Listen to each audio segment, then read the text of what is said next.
കോരിച്ചെരിയുന്ന മഴ, bamboo food street. ആഹാ, കിഡിലൻ experience തന്നെയായിരുന്നു കേട്ടോ. അപ്പോൾ പറഞ്ഞു വരുന്നത് നമ്മുടെ അമലിൻ്റെ ബർത്ത്ഡേ വിശേഷങ്ങളെ പറ്റിയായിരുന്നു കേട്ടോ. അപ്പോൾ നമുക്ക് വീഡിയോയിലേക്ക് പോയാലോ.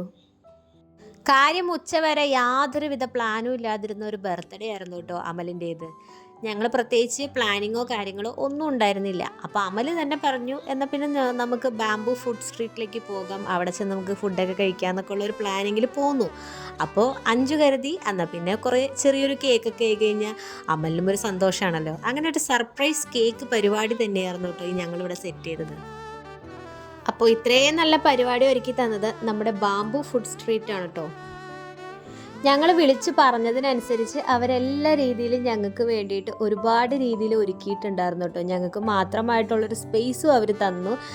ഞങ്ങൾക്കതിലൊക്കെ ഒരുപാട് സന്തോഷമുണ്ട്. കാരണം എന്ന് വെച്ച് കഴിഞ്ഞാൽ ഇതുപോലൊരു ബർത്ത്ഡേ പാർട്ടി ഞങ്ങൾ മുമ്പെങ്ങും കൂടിയിട്ടില്ല. ഇത് വിചാരിച്ചതിലും അപ്പുറത്തെ ഒരു പരിപാടി ആയിപ്പോയിട്ട് നല്ല രസമായിരുന്നു. എല്ലാവരും എൻജോയ് ചെയ്തു. കുട്ടികൾക്കാണെങ്കിലും നല്ലൊരു എൻജോയ് ചെയ്യാൻ പറ്റുന്ന ഒരു ദിവസം തന്നെയായിരുന്നു കേട്ടോ. ഓറഞ്ച് അലർട്ടും നല്ല മഴയും എല്ലാം കൂടിയിട്ട് വല്ലാത്തൊരു കാലാവസ്ഥ തന്നെയായിരുന്നു. ഞങ്ങൾക്ക് വീടിൻ്റെ തൊട്ട് തന്നെയാണ് ബാംബു ഫുഡ് സ്ട്രീറ്റ് കേട്ടോ. അപ്പോൾ ഞങ്ങൾക്ക് അധികം ദൂരമില്ല. ഞങ്ങളെല്ലാവരും കൂടി ഇങ്ങോട്ട് പോരുകയും ചെയ്തു. അങ്ങനെ നമുക്ക് അറേഞ്ച് ചെയ്ത് തന്ന കേക്കെല്ലാം നമ്മൾ കട്ട് ചെയ്ത് എല്ലാവരും കൂടി കഴിച്ചു കിട്ടും. ശരിക്കും പറഞ്ഞാൽ ഈ ഒരു ചെറിയ പീസ് കേക്ക് തന്നെ ധാരാളമാണ്. കാരണം നമ്മൾ വലിയൊരു കേക്ക് മേടിച്ച് എല്ലാവരും കൂടി കഴിക്കലൊക്കെ കണക്കായിരിക്കും. പക്ഷേ ഈ ഒരു പീസ് കേക്ക് കഴിക്കാമെന്ന് പറഞ്ഞപ്പോൾ തന്നെ നല്ലൊരു രസമുള്ളൊരു തന്നെയായിരുന്നു കേട്ടോ. എല്ലാവർക്കും നന്നായിട്ട് ഇഷ്ടപ്പെട്ടു. പുറത്തെ മഴയ്ക്ക് ഇപ്പോഴും ഒരു ശമനവും ഇല്ല കേട്ടോ. അങ്ങനെ ഞങ്ങൾ കുറേ നേരം വർത്താനമൊക്കെ പറഞ്ഞ് വിശേഷങ്ങളൊക്കെ പങ്കുവെച്ച് അങ്ങനെ ഇരുന്നു. ഞങ്ങൾക്ക് പിന്നെ കൂട്ടുകൂടുമ്പോൾ വർത്താനത്തിന് ഒരു പഞ്ഞമില്ലാത്ത ഒരു ഗ്യാങ് തന്നെയാട്ടോ ഞങ്ങൾ.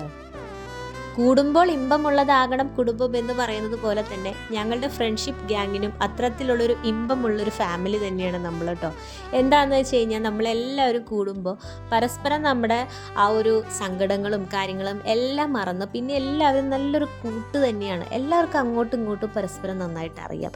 എത്ര വഴക്കുണ്ടാക്കി കഴിഞ്ഞാലും ഞങ്ങൾക്ക് പരസ്പരം വല്ലാത്തൊരു അടുപ്പം തന്നെ ഞങ്ങളുടെ ഉള്ളിലുണ്ട് കേട്ടോ. അങ്ങനെ നോക്കിയിരുന്ന് ഞങ്ങളുടെ ഫുഡും എത്തിയിട്ടുണ്ട് കേട്ടോ.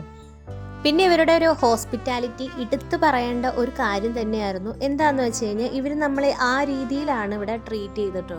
ഞങ്ങൾ വന്നിരുന്നതും ഞങ്ങൾ ഒരുപാടൊന്നും കാത്തിരിപ്പിക്കാതെ തന്നെ ഞങ്ങൾക്ക് ആവശ്യമായ ഫുഡെല്ലാം റെഡിയാക്കി എല്ലാം തന്നെ നല്ല രീതിയിൽ അറേഞ്ച് ചെയ്ത് തന്നെ ഞങ്ങളുടെ ടോണിക്ക് ഞങ്ങൾ ഒരുപാട് നന്ദി അറിയിക്കുന്നുണ്ട് കേട്ടോ. ടോണി നമ്മുടെ നെയ്ബറാണ്, ഒപ്പം നമ്മുടെ ഒരു ഫ്രണ്ടും കൂടിയാണ് കേട്ടോ. അവനാണ് ഇവിടെ എല്ലാം ഞങ്ങൾക്ക് അറേഞ്ച് ചെയ്ത് തന്നത്. അങ്ങനെ ഫുഡെല്ലാം വന്നു, സാലഡ് വന്നു, മയോണൈസ് വന്നു, എല്ലാം വന്നിട്ടുണ്ടായിരുന്നു കേട്ടോ. നല്ല കിഡിലൻ ഫുഡ് എക്സ്പീരിയൻസ് തന്നെയായിരുന്നു. ഞാനിവിടെ മുൻപും പോയിട്ടുണ്ട്, മുൻപും ഞാൻ വീഡിയോ ഇട്ടിട്ടുണ്ടായിരുന്നു കേട്ടോ. കിഡിലൻ എക്സ്പീരിയൻസ് തന്നെയായിരുന്നു.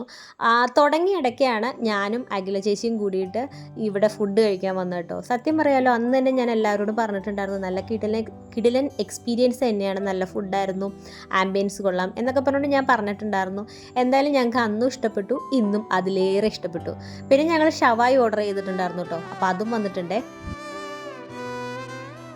അങ്ങനെ കൊണ്ടുവന്ന് വെച്ച എല്ലാ ഫുഡുകളും നല്ല ആസ്വദിച്ച് കഴിക്കാൻ തന്നെ പറ്റിയിട്ട്. കാരണം എന്ന് വെച്ച് കഴിഞ്ഞാൽ നമുക്ക് ഏറ്റവും ഇഷ്ടമുള്ളൊരു ഫുഡ് നമ്മുടെ മുമ്പിൽ എത്തിക്കഴിയുമ്പോൾ നമ്മൾ എന്തായാലും എൻജോയ് ചെയ്ത് കഴിക്കുമല്ലോ. ഇതുപോലെയുള്ള വിശേഷങ്ങൾക്കൊക്കെ ഞങ്ങൾ മിക്കവാറും വാങ്ങി കഴിക്കാറുള്ളത് മന്തി തന്നെയാണെന്ന് പറയാം കേട്ടോ. അങ്ങനെ നല്ല ഫുഡെല്ലാം കഴിച്ച് നല്ല ആസ്വദിച്ചിരിക്കുകയാണ്. ഞങ്ങൾക്ക് പരസ്പരം അങ്ങോട്ടും യാതൊരു മടിയില്ലാത്ത ആൾക്കാരായതുകൊണ്ട് കൈയിട്ട് വരാൻ ഞങ്ങൾ മറക്കാറില്ല കേട്ടോ. പിന്നെ നമ്മൾ ആ ഒരു ആറ്റിറ്റ്യൂഡ് വിടാൻ പാടില്ലല്ലോ, അതുകൊണ്ട് ഇങ്ങനെ ജാടയിട്ട് അങ്ങോട്ട് കഴിക്കുന്നു. ഫൈനലി ഞങ്ങളുടെ ഫുഡടി എല്ലാം കഴിഞ്ഞ് ഞങ്ങൾ റെസ്റ്റ് എടുത്തിരിക്കുകയാണ്. ഫുഡടി കഴിഞ്ഞ് കഴിഞ്ഞാലും കുറേ നേരത്തേക്ക് ഇങ്ങനെ വർത്താനം പറഞ്ഞിരിക്കുക എന്ന് പറയുന്നത് ഞങ്ങൾക്ക് ഏറ്റവും ഇഷ്ടമുള്ളൊരു കാര്യം തന്നെയാണ് കേട്ടോ. പരസ്പരം കുറേ വിശേഷങ്ങളും വിഷമങ്ങളും എല്ലാ കാര്യങ്ങളും പങ്കുവെച്ച് അങ്ങനെ അങ്ങോട്ട് ഇരിക്കും. ഇതിനിടയ്ക്ക് നമ്മുടെ അഞ്ജുവിൻ്റെ ഫോട്ടോയൊക്കെ എടുക്കുന്നുണ്ട് കേട്ടോ. വെറുതെ ഒരു രസത്തിന് വേണ്ടി എടുത്തതാണെങ്കിലും നല്ല കിടിലൻ ഫോട്ടോ തന്നെയായിരുന്നേ. പിന്നെ കുട്ടികൾക്ക് വല്ലപ്പോഴും കാണുന്നത് കാരണം കൊണ്ട് അവർക്കുടെ ലൈഫ് അവർ തന്നെ അടിച്ചു പൊളിച്ച് ആഘോഷിക്കുകയാണ് കേട്ടോ. അവരിതേ അവിടെ എൻജോയ് ചെയ്യുന്നു, ഞങ്ങളിവിടെ വർത്താനമൊക്കെ പറഞ്ഞ് സന്തോഷമായിട്ടിരിക്കുന്നു. അപ്പോൾ ഈ ബാംബു ഫുഡ് സ്ട്രീറ്റ് എവിടെയാണ് വരുന്നതെന്ന് വെച്ച് കഴിഞ്ഞാൽ നമ്മുടെ മറ്റൂർ MC റോട്ടിൽ, അങ്കമാലി കാലടി റോട്ടിലെ MC റോട്ടിലാണ് കേട്ടോ. റോഡ് സൈഡിൽ തന്നെയാണ്, നല്ല കിടിലൻ ആംബിയൻസ് ആണ്. ഒപ്പം തന്നെ നല്ല വിശാലമായ കാർ പാർക്കിംഗ് ഏരിയ തന്നെ ഉണ്ട് കേട്ടോ. നല്ല രീതിക്ക് നമുക്ക് വണ്ടിയൊക്കെ പാർക്ക് ചെയ്യാനും അതുപോലെ തന്നെ നമുക്ക് ഒരുപാട് സ്ഥലം അവിടെ ഇരിക്കാനും കാര്യങ്ങൾക്ക് എല്ലാത്തിനും ഉണ്ട് കേട്ടോ. ഫാമിലി ആയിട്ടും ഫ്രണ്ട്സായിട്ടും നമുക്ക് സ്പെൻഡ് ചെയ്യാൻ പറ്റുന്ന നല്ലൊരു ബെസ്റ്റ് സ്പോട്ട് തന്നെയാണ്. അപ്പം നല്ല കിടിലൻ ഒരു എക്സ്പീരിയൻസ് നിങ്ങൾക്ക് ബാംബു ഫുഡ് സ്ട്രീറ്റ് തരും കേട്ടോ. ഇത് ഞാനൊരു പെയ്ഡ് പ്രൊമോഷൻ പറയുന്നതല്ല, എൻ്റെ സ്വന്തം എക്സ്പീരിയൻസിൽ നിന്ന് ഞാൻ പറയുന്ന കേട്ടോ. ഇപ്പോൾ നിങ്ങൾക്ക് കാണുമ്പോൾ തന്നെ മനസ്സിലാവും ഞങ്ങൾ എത്രത്തോളം സന്തോഷത്തിലായിരുന്നു ഇന്നവിടെ നിന്നത്. ഫുഡ് അടി എല്ലാം കഴിഞ്ഞാൽ പിന്നത്തെ മെയിൻ പരിപാടി എന്ന് പറഞ്ഞു കഴിഞ്ഞാൽ ഈ ഒരു ഫോട്ടോഷൂട്ടാണല്ലോ. അപ്പോൾ അത് ഞങ്ങൾ മറന്നിട്ടില്ല, കാരണം നമ്മൾ മാത്രമേ അവിടെ ഉണ്ടായുള്ളൂ. നമ്മൾ നന്നായിട്ട് എൻജോയ് ചെയ്തു. അങ്ങനെ ഫുഡ് അടി എല്ലാം കഴിഞ്ഞ് ഞങ്ങൾ നേരെ വീട്ടിൽ പോട്ടെ. ചാനൽ ഇഷ്ടപ്പെട്ട് കഴിഞ്ഞാൽ സപ്പോർട്ട് ചെയ്യാൻ മറക്കണ്ട. അപ്പോൾ ഇന്നത്തേക്ക് ഇത്രേ ഉള്ളൂ.